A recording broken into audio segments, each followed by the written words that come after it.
ஏய், என்ன பண்ற? வாப்பா உண்மை பிரகாசம் ஊப்பி. உன்னை எனக்கு தெரியும். இவன் யாரு? அவன் என் பங்காளி ராரா. ராராவா? ம். ராரானா ரத்தத்தின் ரத்தமா? யோ, ராஜாதி ராஜாயா. ராஜாதி ராஜாவா? ஆ. ராஜா கையில இருக்கிற கூஜா மாதிரி இருக்கா? இன்னைக்கு அவன் கூஜாவா தான் இருக்கான். நாளைக்கு அவனை கொண்டு வந்துருவேன். கொண்டு வருவியா? ஆமா, நீ என்ன பண்ணிட்டு இருக்க? இதோ மொய் எழுதிக்கிட்டு இருக்கேன். மொய் எழுதுறியா? ஆமா. உனக்கு மொய் எழுதுற பழக்கமே கிடையாது.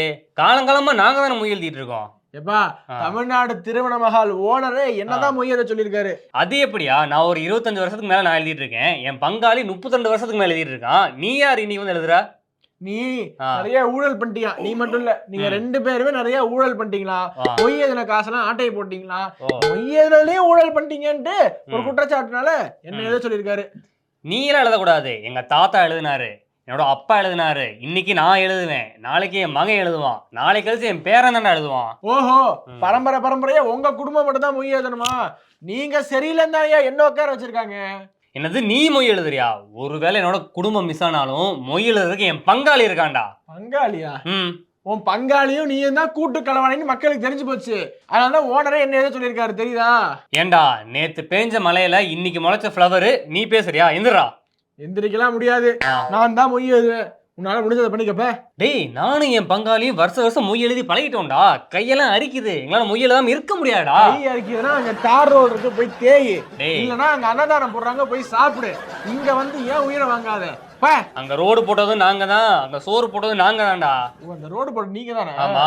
அதான் ஊர் மக்கள்லாம் ரொம்ப கடுப்புல இருக்காங்க. குண்டு குழியுமா இருக்கு. டேமேஜ் பண்றானே இந்த கான்ட்ராக்டர். டேய் பங்காளி, இவன் நமக்கு சரிப்பட்டு வர மாட்டான். நம்ம அண்ணன் கடல் மேல தான் சரிப்பட்டு வருவான். வா, நம்ம போய் சாப்பிட்டு வரலாம். போ எவனை வேணா கூட்டு வா. நமக்கு பயங்கிறதே கிடையாது. நேர்மையா கணக்கு எழுதுறவன் எவனை பார்த்தும் பயப்பட வேண்டிய அவசியம் கிடையாது. ஏய், என்ன என் தம்பி 2 பேரும் மிரட்டி அனுப்புனேன், என்ன விஷயம்? அவங்கள மிரட்டி அனுப்புறது இருக்கட்டும், நீ யார் அதை முதல் சொல்லு. அவங்களுக்கு மாற்றா நான் தான் வந்திருக்கேன். மாற்றா? அப்புறம் எதுக்கு அவனுக்கு பறிஞ்சு பேசிக்கிட்டு இருக்க? யோ, அவங்களுக்கு மாற்று. தனியா வந்திருக்கேன்ல, தனித்து வந்திருக்கேன். அவங்களுக்கு மாற்றா வந்திருக்கேன். ஆனா அவங்களுக்கு ஏதாவது பிரச்சனைனா நான் தான் கேட்பேன். ஏன்னா அவங்க என் தம்பிங்க. ஏவா, இதெல்லாம் கேட்கறவன் கேனா அவனுக்கு மாற்றுங்கிற, அப்புறம் எதுக்கு அவனுக்கு வக்காலத்து வாங்கிட்டு வந்துட்டு இருக்க? அப்படிதான்ப்பா செய்வேன். அவங்க இருந்தாதான்ப்பா ஏன் பொழப்பு ஓடும். வேற யாரும் வந்து உன்ன மாதிரி உட்காந்துட்டீங்கன்னா ஏன் பொழப்பு எப்படி போகும்? அவங்களுக்கு ஏதாவது பிரச்சனைனா நான் தான் கேட்பேன். சரி, இப்ப என்னதான் பண்ணுங்கிற?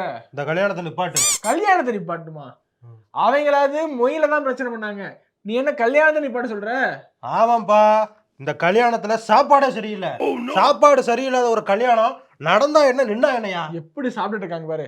இலை போட்டு வடை, பாயசம், சோறு, சாம்பார், வத்த குழம்பு, எல்லாம் ரசம், மோர் குழம்பு கரெக்டாக தானே போயிட்டு இருக்கு. யோ, இலைய போட்டு சோத்தை போட்டு குழம்ப ஊத்துனா அது சாப்பாடு ஆயிருமா? தமிழர்களுடைய பாரம்பரிய உணவு எதுவுமே இல்லையா? பாரம்பரிய உணவா? எப்பா இதுல என்னப்பா குறைச்சல்? நல்லா தானே இருக்கு. யோ, தமிழர்களுடைய பாரம்பரிய உணவான ஆமக்கறி இதுல இல்லையா? ஆமக்கறியா? ஈசல் கறியை வறுத்து வைக்கணும்யா. அப்படி இல்லாத கல்யாணத்தை நடந்தா என்ன, நின்னா என்னையா? இன்னொரு வாட்டி கேட்கறேன் நானு. சபா, ஆமக்கறி எல்லாம் போட மாட்டாங்கய்யா. அது எந்த ஊர்ல பாரம்பரிய உணவு? யோ, உனக்கு ஒரு முக்கியமான விஷயத்த சொல்லட்டுமா?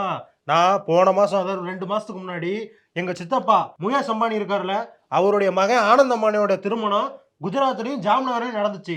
அங்க போனேன். அங்க என் தம்பி ஆனந்த் அம்பானி என்ன தெரியுமா பண்ணா? ரசகுல்லாவை எடுத்துட்டு வந்து என் வாயில திணிச்சாமையா. அந்த அளவுக்கு பாசத்தை கொட்டி கொடுத்தாங்க. ஆனா ஒரு தமிழ்நாட்டுல நடக்கிற ஒரு திருமணத்துல ஒரு தமிழர்களுடைய பாரம்பரிய உணவை கேட்டோம்னா நீங்க கொடுக்க மாட்டீங்க, எகத்தளமா பேசுறீங்க. இதெல்லாம் என்ன ஒரு விருந்தோம்பலுக்கு அழகு? தமிழ்னா விருந்தோம்பல் இருக்கணும்யா. இந்த கடல்மான் எங்கேயுமே அவமானப்பட்டது கிடையாது. இந்த இடத்துலதான் நீங்க அவமானப்படுத்திக்கிட்டே இருக்கீங்க தொடர்ந்து. எங்கேயுமே அவமானப்பட்டது கிடையாது. எங்கேயுமே அவமானப்பட்டது கிடையாது. இந்த பாரு, இதுதான் சோறு. வேணா தின்னு, இல்லனா போய் போராட்டம் பண்ணு. உனக்கு தான் போராட்டம்லாம் கை வந்த கலையாச்சே, எதுக்கு எடுத்தாலும் போராட்டம் பண்ணிட்டு. ஓஹோ, என்னையே போராட சொல்ற அளவுக்கு உனக்கு தைரியம் வந்துருச்சா? இரு, போராட்டத்துக்கே பெயர் போன ஒரு குரூப் இருக்காங்க. அவங்க மட்டும் இங்க வந்தாங்கன்னு வச்சுக்கோ, அவங்க ஆயுதத்தை பார்த்தே நீ பயந்து போயிருவ. அப்படி என்னத்தை கிழிப்பாங்க வந்து? உன் வாயை கிழிப்பாங்க, உன் டவுசரையும் கிழிப்பாங்க. இரு, அவங்கள வர சொல்றேன். போ, பல பேரை பார்த்துட்டோம். நிறுத்துவோம் திருமணத்தை நிறுத்துவோம். திருமணத்தை நிறுத்துவோம். திருமணத்தை நிறுத்துவோம். அரேஞ்ச் மேரேஜை நிறுத்துவோம். என்னதான் பிரச்சனை உனக்கு? இப்பதான் ஒருத்த வந்து திருமணத்தை நிப்பாட்டு, அத்தை நிப்பாட்டுங்கிறான், பாரம்பரிய உணவு இல்லைங்கிறான். உனக்கு என்ன பிரச்சனை? யோ, இது என்னையா திருமணம்? அரேஞ்ச் மேரேஜ் எல்லாம் நடக்குது. இதெல்லாம் நாங்க திருமணமாவே ஏத்துக்க மாட்டோம். அரேஞ்ச் மேரேஜ் நடந்தா உனக்கு என்ன பிரச்சனை? எப்பா, ஒரு காதல் திருமணம் நடந்தாதான் எங்களுக்கு வந்து பொழப்பு ஓடும். நீ என்ன இப்படி சொல்ற? காதல் திருமணமா இருந்தது வச்சுக்கோ, பொண்ணு வேற ஜாதியா இருக்கும், மாப்பிள்ளை வேற ஜாதியா இருக்கும். எங்க அலுவலகத்தை நோக்கி அடைக்கலம் தேடி வருவாங்க. அவங்களுக்கு எங்க அலுவலகத்துல வச்சு கல்யாணம் முடிச்சு கொடுப்போம். இதுதானப்பா எங்களுடைய வேலையா இருக்கு. இதுல நீ இப்படி அரேஞ்ச் மேரேஜ் பண்ணிக்கிட்டு இருந்தீங்கன்னா எப்படிப்பா? அதெல்லாம் என்னப்பா நியாயம்? பெத்தவங்களுக்கு தெரியாம, பெத்தவங்களுக்கு தெரியாம நடக்கணும், சொந்தக்காரங்களுக்கு தெரியாம நடக்கணும். உங்க தலைமையில, எங்க தலைமையில நடக்கணும். திருட்டுத்தனம் எல்லாம் கிடையாது. அதான் உண்மையான திருமணம். அதை மட்டும் தான் திருமணம். ஆமா, அதை மட்டும் தான் ஏத்துக்குவேன். இதெல்லாம் ஏத்துக்க மாட்டோம். ரத்து பண்ணுமா? ஆமா, உனக்காகலாம் போய் காதல் பண்ண முடியாது. இங்க பொண்ணு எல்லாம் லவ் பண்ணலையே, அப்புறம் என்ன பண்றது? லவ் பண்ணலன்னா அப்படி நீ வளர்த்திருக்க, லவ் பண்ற மாதிரி வளர்க்கணும். மாப்பிளையும் லவ் பண்ற மாதிரி வளர்த்திருக்கணும். இப்படி ஆளாளுக்கு அரேஞ்ச் மேரேஜ் பண்ணிட்டீங்கன்னா எங்க பழப்பு எப்படி ஆகணும்? இப்ப என்னதான் பண்ணுங்கிற? நீ மட்டும் இந்த கல்யாணத்தை நிறுத்தலன்னு வச்சுக்கோ, என் ஆயுதத்தை எடுத்துருவேன். ஆயுதத்தை எடுப்பியா? ஐயோ அதெல்லாம் எடுத்துறாதப்பா. கல்யாணத்தை நிறுத்த முடியாது, வேற ஏதாவது வழி இருக்கா சொல்லு.